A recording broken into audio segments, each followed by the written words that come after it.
In today's episode, we're talking about what happens when the work doesn't feel like the work anymore. When the mission's still there, but the culture shifts. When people start walking on eggshells. When leadership stops listening, but keeps telling.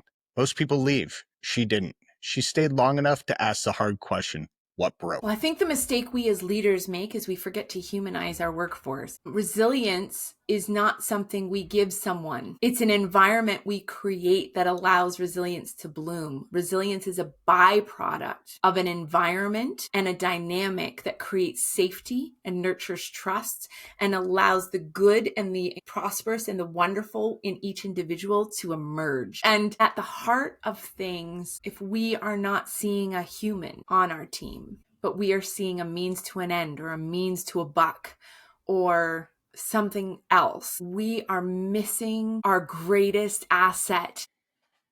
Hello and welcome back to the Manufacturing Culture Podcast. I'm your host, Jim Mayer. Before we get started, make sure to check us out on themfgconnector.com. You'll find full episodes, show notes, and resources from all of our past conversations, at least the last 6. You can also follow us on LinkedIn, Facebook, Instagram, and TikTok. And if you're enjoying the show, I'd love for you to rate and review it. It helps more people find these stories. And don't forget to check out our other shows, Work But Make It Human and the Manufacturing Connector over on YouTube. Today's guest is Nicki Straza. She brings over 25 years of leadership training and coaching experience across nonprofits, mental health, and the trades.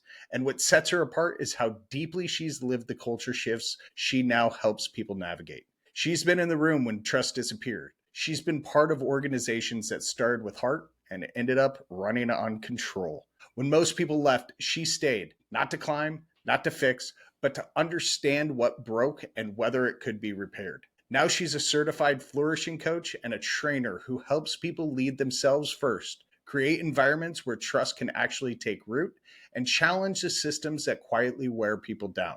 Let's get into it. Nicki Straza, welcome to the Manufacturing Culture Podcast. How are you doing today? Oh, Jim, I am doing so well. It's a beautiful day. The sun is shining. There's lots to be thankful for. Absolutely. I love that answer out of you because it's better than the alternative, right? The sun is shining. You're in Canada, though, and Toronto, outside of Toronto, right? Just outside, yeah, about an hour west. Awesome.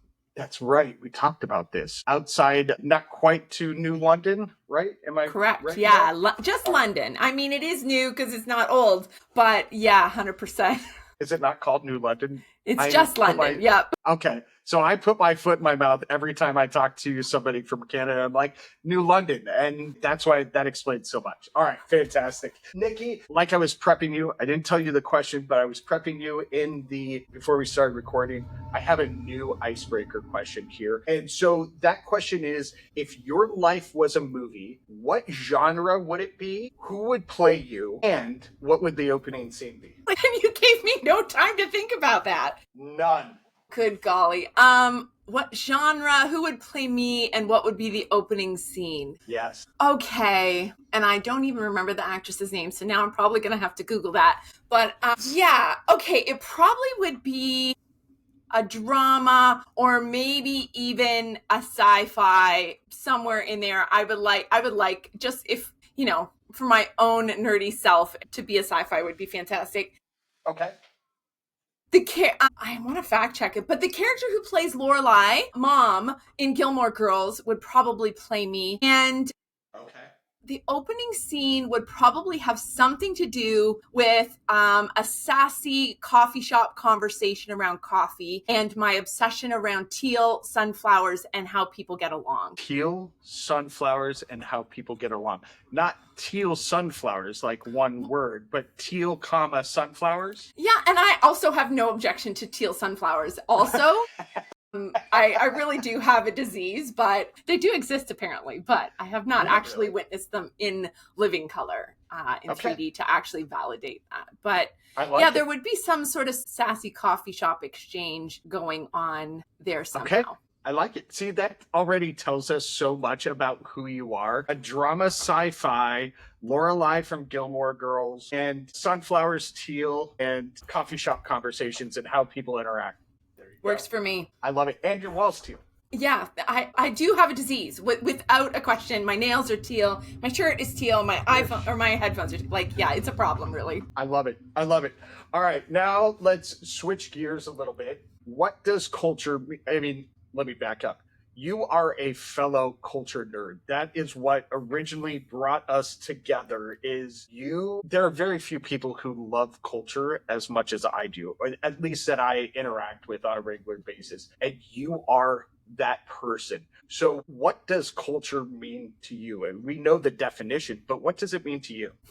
I really love that question. And culture is kind of one of those things that it's really intangible and it's hard to put your finger on. But I kind of use two phrases to describe culture for people. And I say dysfunctional culture grows in the gap between what we say and what we do. And I describe culture as the dynamics between people and people and systems. And just like culture is dynamic, it's always changing. All it takes is one really bad situation to change that dynamic from reasonable to awful or vice versa. And it's really about managing that dynamic and the intangibleness of it. And so workplace culture to me is the water we swim in. And I'm here and I'm really committed to, instead of taking the fish out of the culture and making them all shiny and throwing them back in the dirty water, why don't we clean the water and why don't we clean the tank? I absolutely love that. My definition, what I see is culture at its most base form is that alignment of values between an organization and the individuals who work there. And because individual values are unique to individuals, that means that what is a toxic culture to one person may be completely healthy and prosperous to another. So I look at culture now, it's taken years of study and observing and all of that. I don't feel like I can judge culture anymore because my values may differ from the employees that work at any given facility. Do you see any validity in that in your like expertise? I mean, you are neuroscience, you are all of these things. Do you see that in your expertise? Or I am I off base absolutely and wrong? I would agree. And I really love the way that you describe that because so often consultants will come in or trainers will say, and bring a prescription about what culture should be like. Right. But culture is made up of a collection of people that create a certain type of dynamic. And you're 100% right. What each of those individuals needs is as unique as they are. And I love that you hold space. And I think it's so important that we as facilitators hold space for letting that co-development of what that culture is emerge out of our work instead of coming in with a kind of predefined, this is what healthy culture looks like.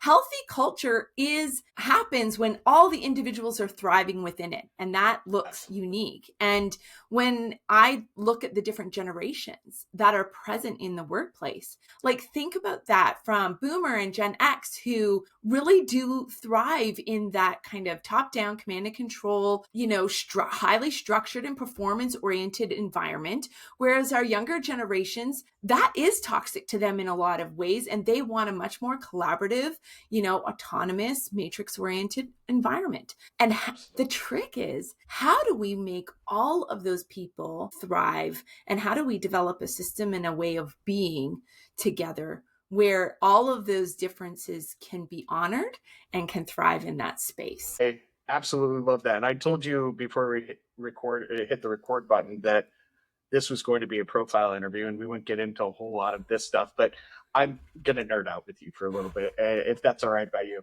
Okay. So I loved a couple of things that you said in that you talked about co-creation, right? Which I think is so important. And we tend to leave that off of the table a lot. And to me, in my experience, that's what creates true change in facilities, in these manufacturing shops, factories, whatever you want to call them, is when environments are co-created. It's not necessarily driven from the top down on everything. I know that there is a hand that top down plays in culture creation and all of those things, but that's how change comes about. You talked about generations. And when we did meet for the pre-interview, we talked a lot about generations because I have done a talk and I got derailed in the talk because people picked up on cultural needs based on generations. And this is really your world of expertise outside of the neuroscience and all your other expertise that you have. So talk to us real quick about the generation gap and what your studies, what your philosophies are behind that. Well, I think it's really interesting because at the first, for the first time in recorded history, really, we have 4 to 5 different generations working simultaneously in the average workplace. We are living longer, we are working longer. And then when we add to that the fact that technology is moving society along at such a pace and technology along at such a pace that is actually widening the gap between generations. I mean, if we think about going back 200 years, grandparent, parent, child had similar roles, not a lot changed within that role, and grandparents' information was relevant to grandchild in their development and their growing. Yeah. We might as well be speaking foreign languages between generations now, especially around technology. And even older sibling who might be 10 years older is already old and disconnected from what is emerging now. And what that is creating in terms of dynamic is complexity, misunderstanding, bias, stigma, and judgment. Instead of leaning into those interpersonal and emotional intelligence skills of listening, hearing, understanding, and collaborating, and leveraging the brilliance of each generation within that workplace dynamic. And, according to some of the research in the States by Megan Gearhart, she actually has determined that less than 8% of most organizations consider generational diversity a classification or category of diversity. Interesting. So, and I mean, there's lots of conversation around diversity, but it creates a dynamic in the workplace, full stop. And unfortunately, because we don't think of age as something that makes us different, we end up prescribing malice to that person who's acting differently or in ways that are not aligned with our values, instead of leaning in and going, hey, they see the world a different way. And I think that really complicates communication, and it invites a lot of assumption that can be really damaging, unfortunately, to individuals. Yeah, absolutely. So, one of the things that we are seeing in the manufacturing industry is this loss of knowledge, right? That leaves as people retire. One of the things that I think is happening in that loss of knowledge is Generation X, my generation, is the first generation that's really seen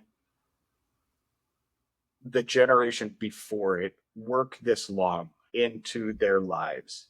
And so Gen X has defaulted to the baby boomer generation being almost a crutch in the workplace and hasn't necessarily absorbed a lot of that knowledge to really be able to pass it down generationally in the workforce. We have gotten, because we do relish that command and control style more than the millennials, more than the Zs, more than the alphas, we have just taken the fact that we are told answers and not empowered to make mistakes. And so we aren't learning a lot of those lessons. Is there any validity in that statement? I really love that insight. And, I appreciate how you're adding to my even nuanced understanding of those things, because you're absolutely right. I think because boomers have stayed in the workplace longer than, any other generation.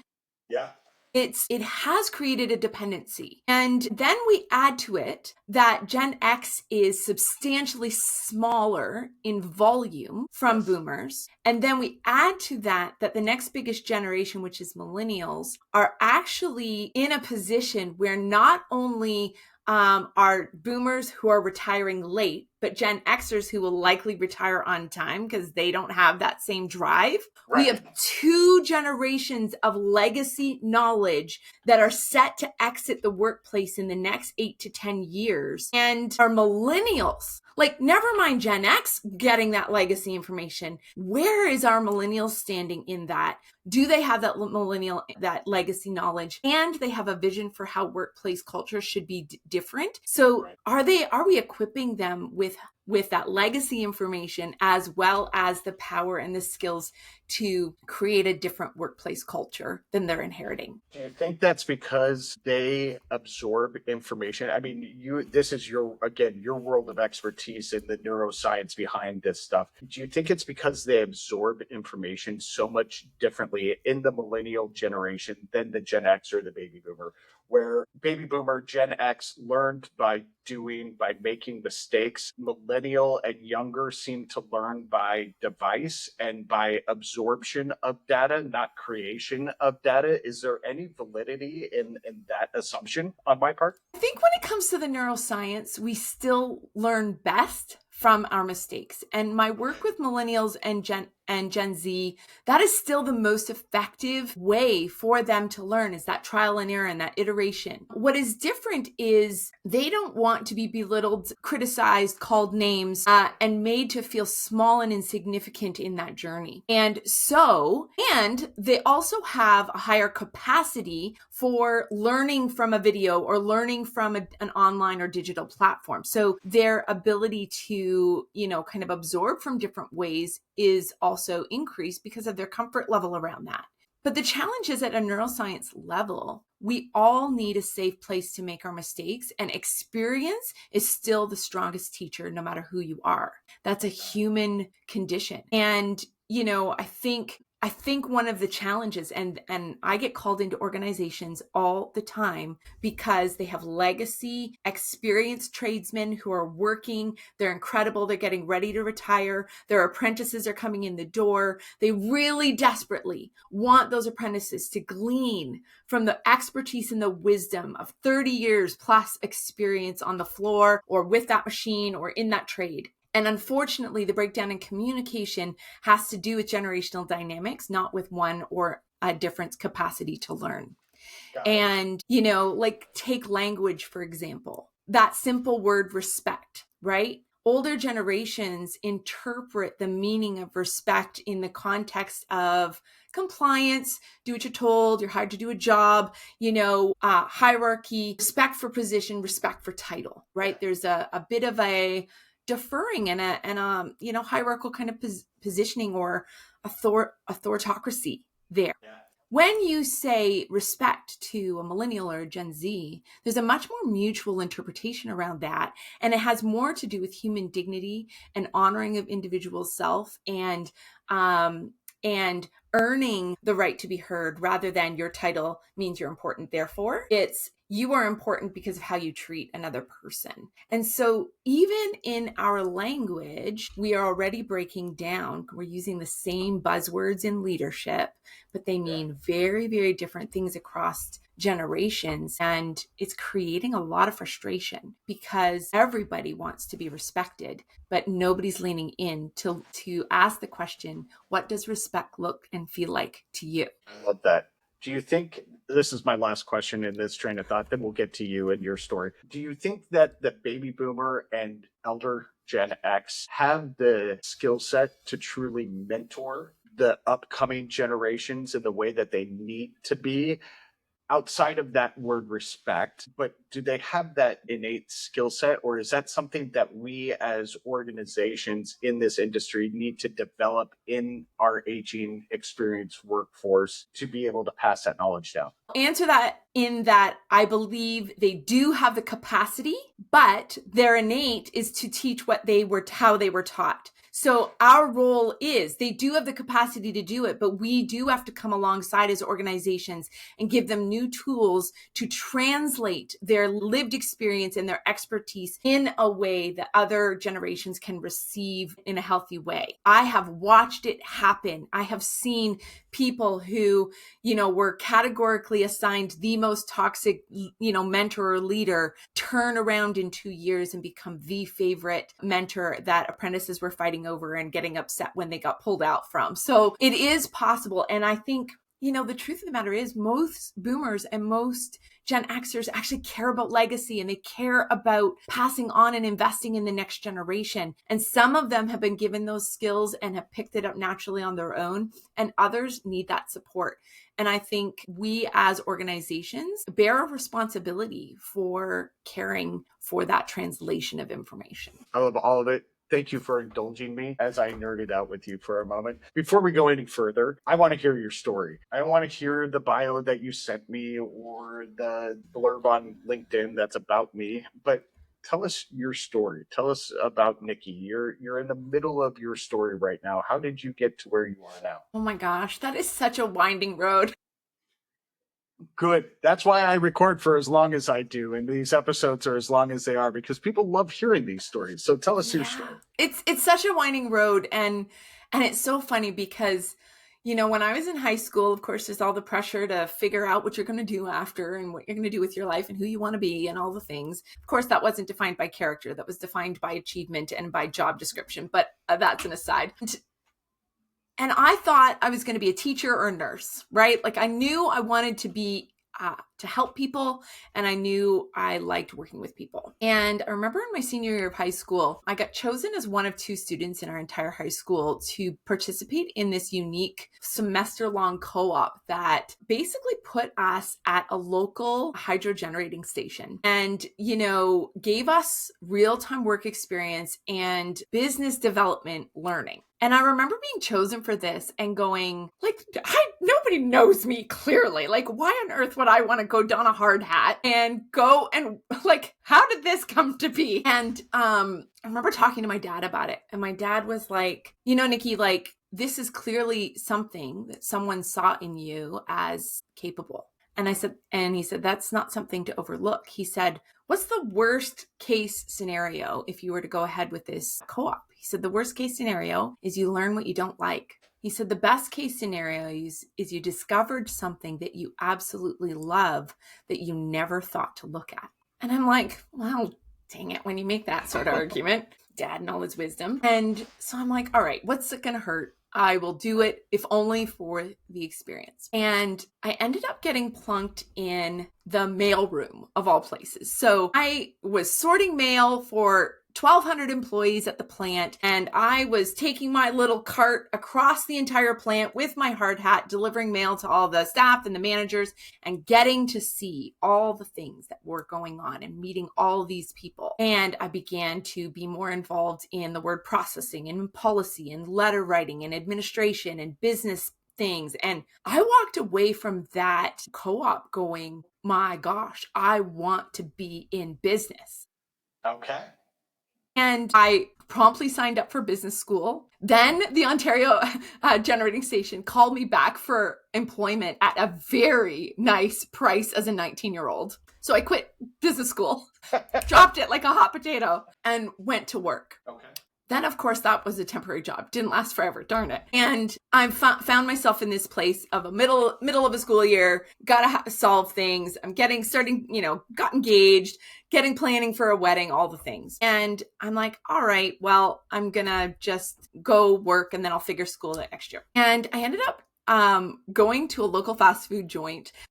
And on the bottom of the application, it said, for management opportunities, send your resume to, and it had a head office in another town. Well, I was clearly thinking very highly of myself at the time because I'm like, wow, of course I could manage. How hard can it be, right? I love my ignorant self way back in the day. But it turns out when I sent in my resume, they didn't think I was applying to a manager because they were hiring for an office administrator. And I ended up getting a job at this little company, family-owned business, and got folded into this unique company. And what's interesting about it was the dynamics in amongst the leaders in that workplace, right? So in the office, had very supportive workplace, very supportive leaders.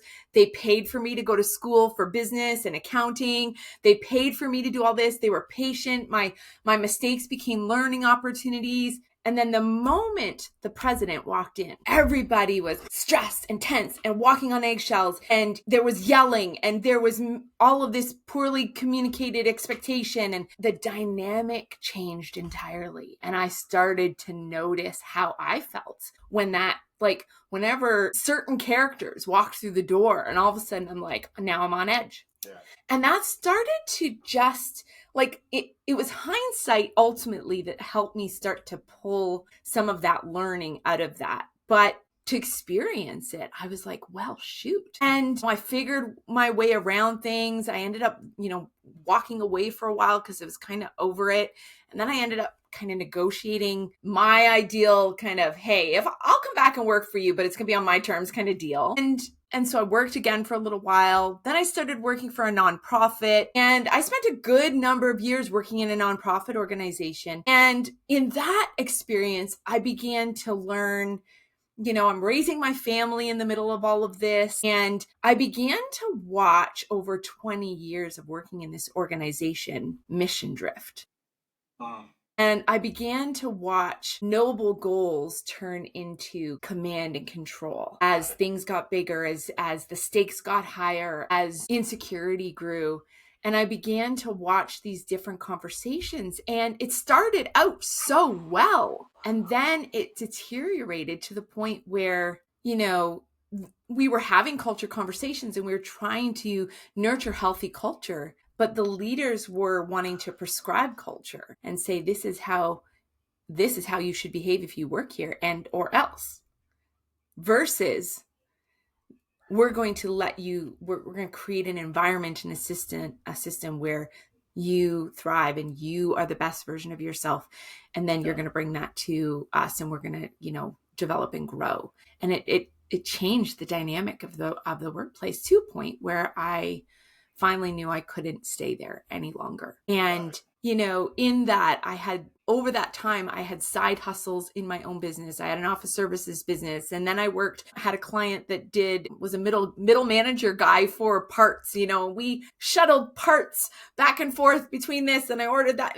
And so I just have this history of all these different kinds of workplaces and different kinds of clients and different kinds of experiences. And as I left this organization, I began to start to see threads and I began to start to see insights. So after I left the nonprofit, I went to another nonprofit that focused on mental health and well-being. And they supported families and youth in mental health because my family has been touched by mental health. My husband has worked in the trades his whole life in some capacity or another. And I have watched him work in environments where he felt really great to come home and go to work. And I have watched him more often than not get eaten alive and watch his mental health be affected. And I started to just make connections and start to see how real 8 hours in a toxic workplace impacts people. And I began to have this conviction that somehow we weren't doing this right. If this is what work is, that almost 50% of our lives are spent in these environments and they're eating us up and spitting us out. That is not living. That is not life. That we're worthy of more than that. And I began to have this growing conviction of we have to do things better. And when I signed on to work full time at this mental health agency, I said to the director at the time, I said, just so you know, this is going to be temporary. You've maybe got 3 to 5 years out of me because I am building my own business and I want to figure out how to help healthy workplaces thrive and how to bring change to this kind of work. And graciously, she was like, I'll take whatever I can get. And so in that time, I went and I got my coaching certification, my facilitator certification as a certified flourishing coach. And I began to lean into the neuroscience of creating safety and trust at work and what it actually looks like to posture our systems and our structures as a workplace in such a way where our people can flourish. And then I started leaning in on how do we measure that that's happening. How do we measure the health and the well-being of our team members? And how do we help them from a strength-based lens lean and leverage their strengths to move from surviving to thriving? And that's where I am now. I've been doing my business as a side hustle. I've gone full-time this year, and I get to see transformation in workplaces where people go from maybe even threatening to leave to leaning in and saying, hey, I actually belong here and I have something to contribute. And that's why I do what I do, because people matter to me. And I think we as leaders are failing in our responsibility if we don't actually put their well-being front and center. I love it. What a great story. And you can hear the passion in your voice. If you're watching, you can see the passion in her face. But if you're watching, or if you're listening, because let's be real, most of you listen to these episodes, you don't watch them on YouTube, at least all the way through. You can hear that passion. You can hear that love for humans in your voice. Was there a moment growing up that you learned about strength? And that could be going into that co-op. It could be, in high school or pre-high school. Growing up, was there a moment where you really had to learn about strength? Because you talk a lot about strength in what you do. Was there a moment for you that defined that? That's a really insightful question. I think it actually came as I began to watch things in the nonprofit deteriorate and affect me. And I've reached, and I didn't really touch on this in my story, but I came to a point in my own journey where I almost burnt out and my mental health was affected. There was all this obligation, this people pleasing, and I had this moment of realization that at some point I had to take responsibility for my existence in this planet, or I was going to be among the list of people who were chewed up and spit out in their work environment. And it wasn't all entirely their fault. I was allowing and enabling and saying yes to this poor treatment.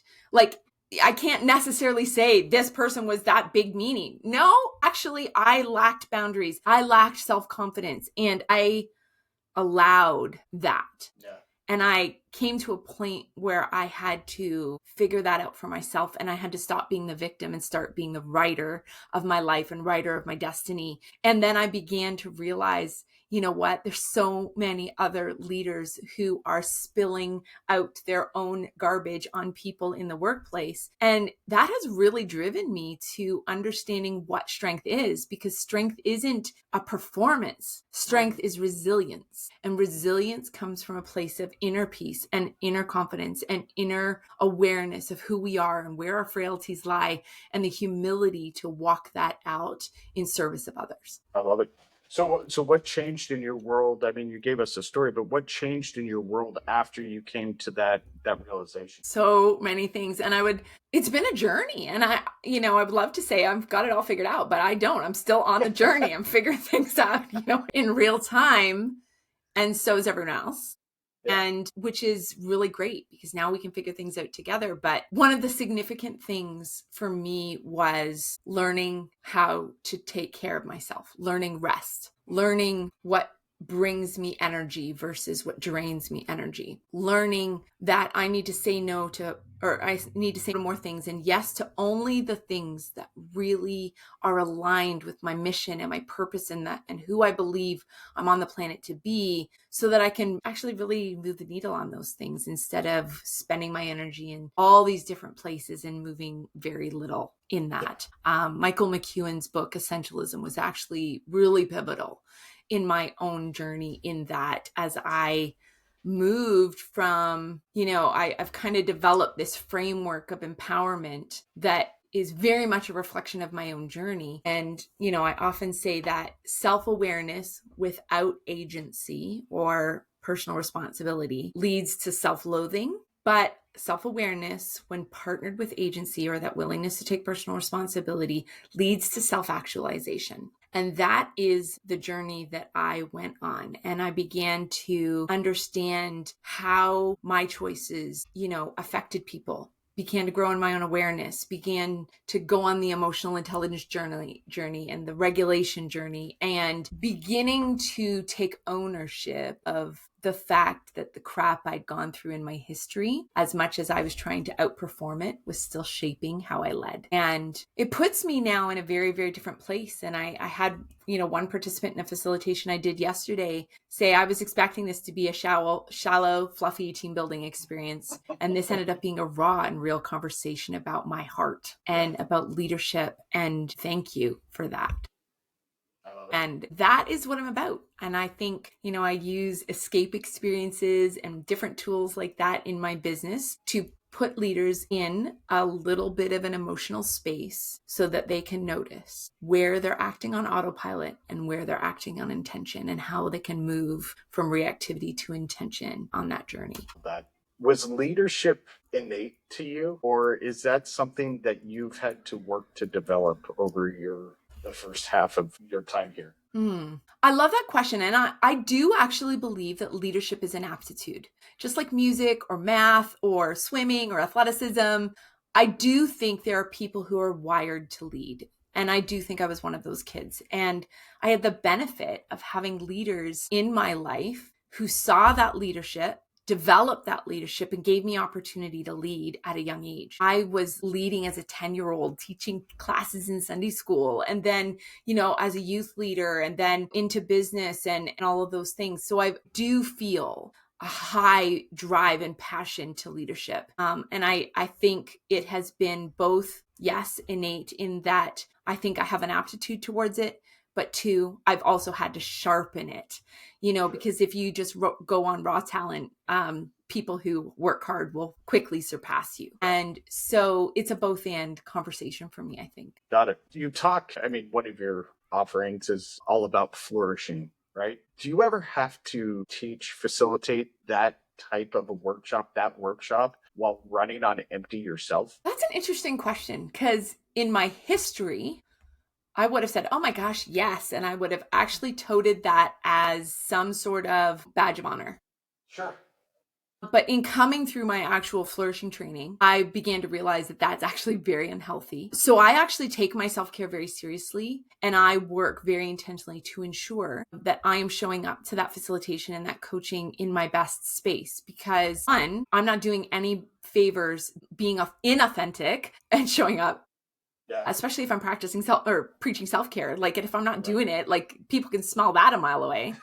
And two, my clients deserve the best version of me. They are worthy of me doing what I need to do to show up and take care of myself. And that is an integrity issue for me. And I don't do it perfectly.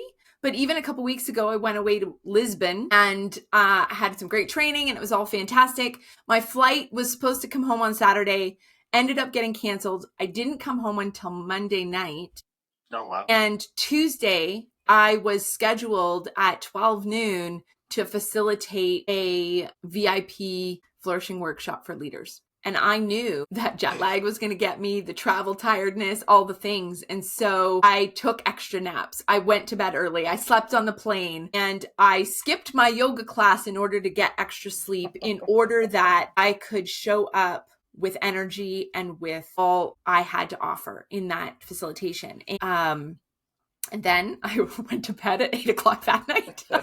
But I've learned the hard way, I think, having almost been burnt out, and I probably was burnt out and I was just functioning on autopilot. Sure. I learned the hard way, the cost of that. Yeah. And I didn't like who I was, and I didn't like the mom I was, and I didn't like the wife I was. And I have power to decide if that's who I'm going to be, and it's not aligned with me anymore. And so I take that very seriously in my life. I'm sure I do it imperfectly, but it matters to me. So I try to be conscious of that. You just used the word power, and I think power is a very appropriate word for that story, that mindset. How do you help leaders, teams, individuals get their power back when they are feeling burnt out, when they are feeling outside of themselves? That's so hard, and I wish I could just give people a vial of something, that would help them. And that's the sci-fi in you. That's the sci-fi in you. Sci-fi in me. Beam me up, Scotty. But Here's the thing I can't do for you. I work with a lot of leaders and I have tools and I have resources, and I might be able to spark a conversation or nurture change, but I really have very little control in terms of that person's ability to exercise and integrate change. And that awareness has changed how I deliver my programming. Because I used to be, I'm just going to give you all the information in 2 hours and your head's going to be explode and you're going to be wowed and you're going to think I'm really, really smart. And then, as you know, it goes in one ear, out one of the other, a big applause. Ooh, that was so fun. Goes into the top drawer of the wastebasket and changes nothing in the workplace or in that leader. I'm not interested in wasting people's time. I am interested in giving them the tools to actuate and to integrate change within their lives. And so all of my workshops have substantially less content, but then we really spend the time in grappling with it and contextualizing it and role playing and, experiencing how would this actually translate if I were to, do this in my job. And then I have, mechanisms for creating habit builders and accountability for people to be able to make a commitment, be committed to it, have a buddy and accountability, journal their responses, be coached through that process, and then come back to that next workshop to debrief and to see what we learned about ourselves and to move the needle 1%, like James Clear talks about. And so a lot of my work with organizations, I don't do one-offs. I come in as a partner and we work for 6 months, a year, 2 years on specific behaviors we're looking to change within the workplace. And we drive training and support to that effort. To me, that kind of encapsulates the resilience that you've had in your own career and that you really work to bring to organizations, to leaders, to frontline employees in whatever industry it may be. What do you think that people get wrong most often about the concept of resilience? Well, I think the mistake we as leaders make is we forget to humanize our workforce. Resilience is not something we give someone. It's an environment we create that allows resilience to bloom. Resilience is a byproduct of an environment and a dynamic that creates safety and nurtures trust and allows the good and the prosperous and the wonderful in each individual to emerge. That's a mic drop moment right there, Nicki. That was amazingly powerful. I loved it. I believe Sorry, it I with didn't all mean my to cut heart. you off, but that was just, you took a pause and I was going to jump in and tell you that was amazingly powerful. Thank you. I've made the mistakes. I've been the shallow, prescriptive, pat answer, I'll fix it for you person. And it doesn't work. And it didn't work for me. And, I'm an ADHD leader. I got my own bucket of things that I got to deal with. And at the heart of things, if we are not seeing a human on our team, but we are seeing a means to an end or a means to a buck or something else, we are missing our greatest asset for profitability. Of what you've shared today has been centered around change and shift in yourself and self realization and adjustment of your path. What do you think is currently shifting in you? Not necessarily your job maybe it is, but within you, what is shifting now? I feel like I am finally standing in my power more than I ever have in my life. And by that, I mean, I have a clear alignment of who I am, what I care about, and how I want to contribute to the world. And that's narrower than it's ever been in my life in terms of scope and in terms of description. And I feel like I'm dialing in and being okay with not being everything to everyone, but being the best version of myself for the betterment of someone and contributing my highest level of contribution, not because I need to be famous or because I need to be fabulous, but because it matters to this starfish. That kind of parable story of all the starfish on the beach. It matters to this one. It matters to this one. I have a handful of organizations, each year that I will get to work with.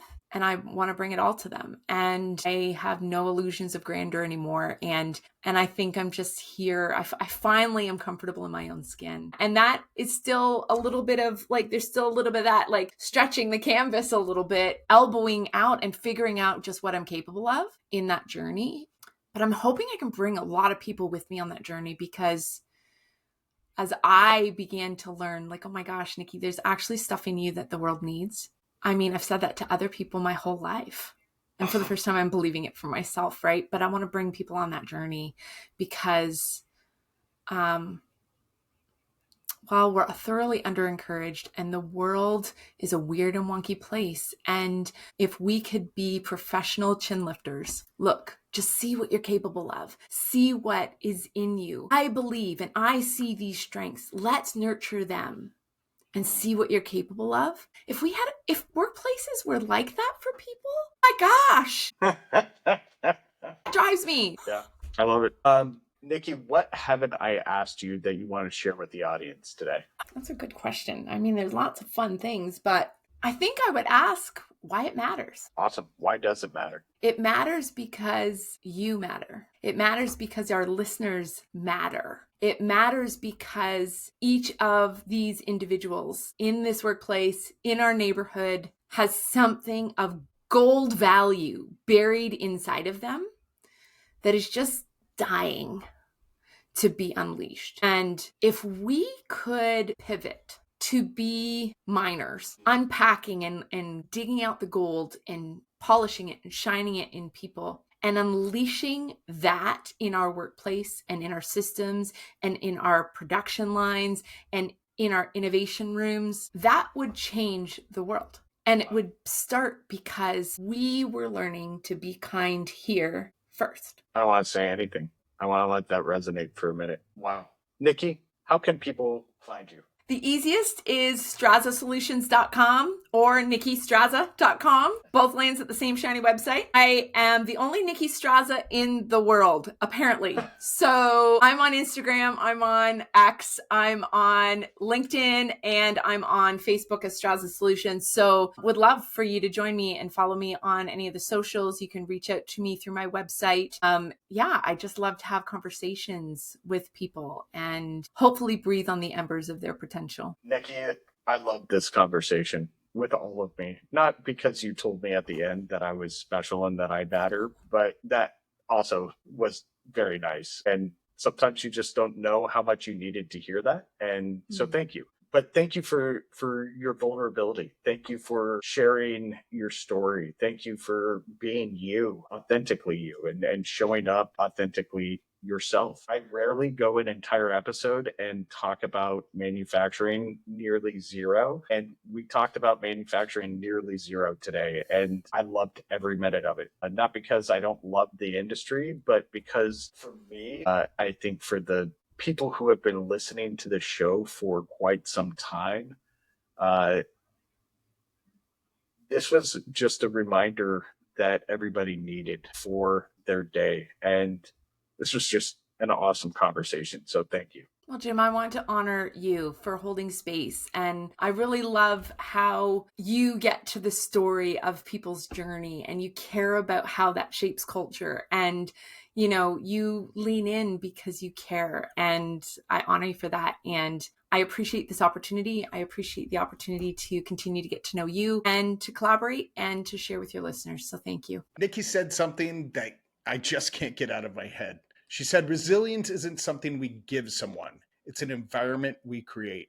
It's not a reward, not a personality trait, but something grown or stifled in the space between us. And that invites a harder question, one most workplaces never stop long enough to ask. What kind of environment are we actually building for the people who show up every day? Is it one where trust blooms quietly in the background, or one where people survive despite the culture, not because of it? That tension, that gap is where Nicki does her work and where most of us probably need to start paying closer attention. Nicki Straza, thanks again for your honesty, your clarity, and your years of lived experience. Conversations like this one inform us and they shift something within us, and I'm so grateful for it. If this episode moved you, my dear listeners, make sure you pause, take a second to rate and review the show. It helps us bring these stories to more people who need to hear them. You can find more over at themfgconnector.com and follow us on LinkedIn, Instagram, Facebook, and TikTok for updates, behind the scenes clips, and new show episodes. Be sure to check out our other shows, Work But Make It Human and The Manufacturing Connector over on YouTube. Thanks again for listening.